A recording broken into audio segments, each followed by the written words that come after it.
ఆవు ఒంటి నిండా వేల సంఖ్యలో గోమార్లు ఉంటాయి. దానా పెడుతున్నాం పాలిస్తలేదు, మినరల్ మిక్చర్ వేస్తున్నాం పాలిస్తలేదు, పచ్చిగడ్డి విపరీతంగా వేస్తున్నాం పాలిస్తలేదు. ఇవన్నీ వాడి నేను ఇంత సౌకర్యం కలిగిస్తే పాలు పెరగాలి కానీ పాలు తగ్గిపోతున్నాయి. ఆవు బలంగా ఉండాలి కానీ బలహీన పడుతుంది అన్నట్టు. ఆ గోమార్లు అనేటివి ఉన్న రక్తాన్ని పీల్ చేస్తుంటే ఆవు బలహీన పడకుండా ఇంకా బలంగా తయారవుతుందా?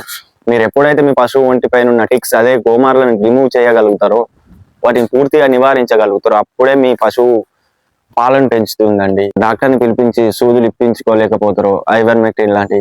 ఈ స్ప్రేని మనం ఏ విధంగా వాడాలి అంటే, లీటర్ నీళ్ళల్లో 2 ml కలపాలి. దీన్ని కలిపి మంచిగా షేక్ చేసిన తర్వాత ఏదైతే పశువు వెంట్రుకలకు వ్యతిరేక దిశలో ఆ స్ప్రేని చేయాలండి. స్ప్రే చేసేటప్పుడు జాగ్రత్త అండి, గాయాలు పుండ్లు ఉన్న దగ్గర అస్సలు స్ప్రే చేయకండి, పశువుకు మంటలు వేస్తుంది.